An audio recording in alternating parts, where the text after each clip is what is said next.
To effectively stretch your shoulders, let's begin immediately. Make sure to hold each stretch for a minimum of 20 seconds, as this allows your brain to send a signal to the muscles, promoting relaxation. Let's do the shoulder clock, a technique that should be taught in every school. To perform the action, grasp your shoulder with one hand and use the other hand to pull upwards from behind. In the clock, it's 12, and we'll maintain this position for at least 20 seconds. Rest assured that it won't change for quite a while. Try not to exert too much force as you stretch, maintaining a relaxed state. The ideal target range is around 70 to 60% of the maximum stretch. After being in this position for around 20 seconds, we will transition from 12 o'clock to 1:30. Much like the rotation of a clock, we reach 1:30 and grab our elbow with our hand and pull. Pull in. We are performing a stretch that targets the entire posterior aspect of the shoulder, particularly the lower oblique fibers, if you will. As previously mentioned, it is recommended to perform each exercise for a minimum duration of 20 seconds.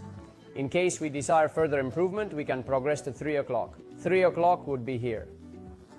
We will exert pressure at the level of our elbow using our hand that is not occupied and stand proud to guarantee that the stretching is impactful. Alright? Make sure to maintain good posture and avoid leaning forward excessively. In order to properly stretch, it is essential to stand upright and maintain the correct position for an adequate amount of time. After the time's 30 minutes past 3, we move on to the time 30 minutes past 4. This movement brings my finger towards my opposite hip.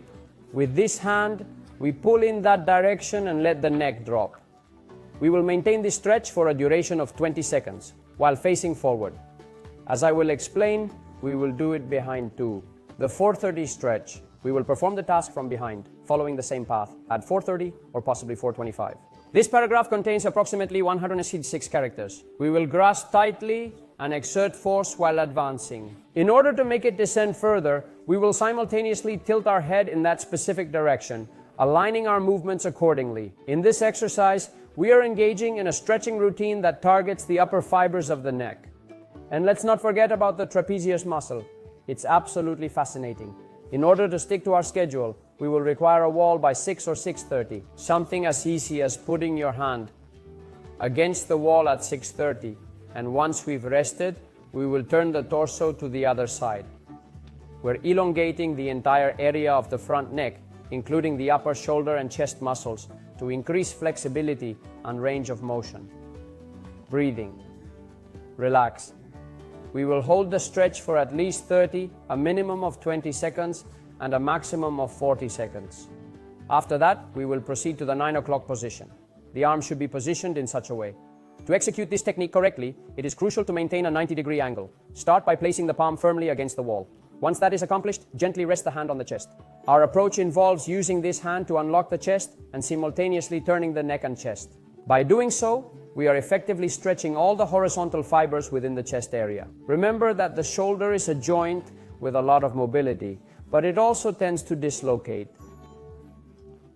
That is the reason it is important for us to preserve our shoulder strength and flexibility, but only to a certain extent. After maintaining this position for roughly 20 seconds, we will subsequently proceed to the time of 10:30. The palm should be as high as we can, about 130 or 120 degrees, and once we're here, we'll grab our palm again. We will rotate to the right, using our neck, chest, and torso. Let's keep the original meaning as much as possible. To effectively target the lower fibers of the chest and the anterior and inferior fibers of the shoulder, it is recommended to engage in specific stretching exercises. As previously mentioned, enoarthrosis is a type of joint known for its high degree of mobility, characterized by a socket housing a ball-like structure. Interestingly enough, the human body's most commonly injured joint also happens to possess the highest level of mobility out of all other joints. An additional exercise you should do to properly stretch your shoulder.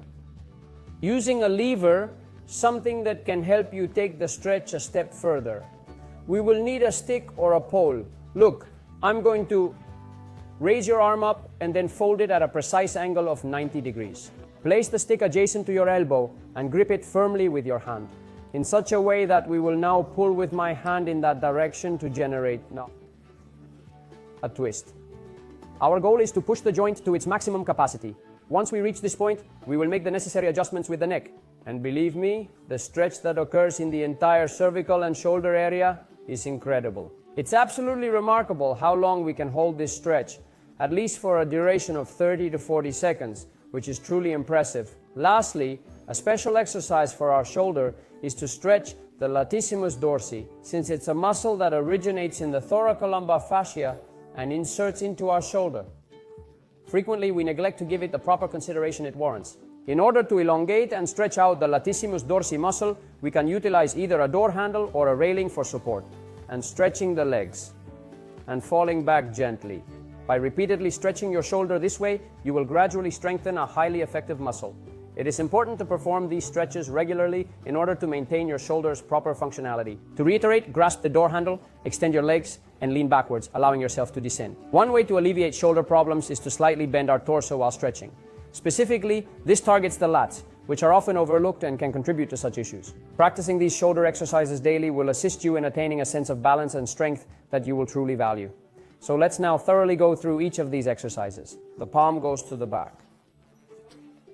Our arm assists in pulling back. At 12, we shift to 130, all right, 120, 135 degrees. At 3 o'clock in the afternoon, we make a gesture and show support by raising our arm. We shift to 430, tugging our left hand towards the right hip as we gesture with the opposite arm, all while adjusting our neck at the same time. This action encompasses approximately 205 characters. Neck. Together, we'll support each other, extending a helping hand and exerting effort in unison while we tilt our neck and move towards that same direction. After completing the task, we will proceed to a wall and position our hands at angles ranging from 35 to 45 degrees, maximizing our accuracy and efficiency. We let ourselves drop to the right, rotating the neck with the body. We will also do this at about 90 degrees, rotating the neck and chest. And finally, we will do it at 120. Angles of 130 degrees can be achieved by raising the hand high, thereby stretching the lower fibers. And finally, we shall initiate our workout again at 12 o'clock. My recommendation is to perform 2 cycles lasting 20 to 30 seconds each, concluding in a total of approximately 193 characters. Once on the right, twice on the right. Do the exercises twice on the left side. Lastly, remember to include the mentioned exercises. Bending the arm 90 degrees, it pulls outward. We create a torque by pulling and adjust the intensity with our neck. A very powerful exercise, don't hurt yourself. Finally, the latissimus dorsi is often neglected in stretching routines despite its significant impact on shoulder issues. To target this muscle effectively, grab onto a door handle while keeping your legs straight. We lean forward and make slight adjustments by bending our body somewhat. We will have stretched the latissimus dorsi, the pectoral, and all shoulder muscles. As I mentioned, quick, clear, and concise, here are your shoulder exercises. I won't ramble. If you have questions, let me know. Subscribe, like, and to Healing and Beyond.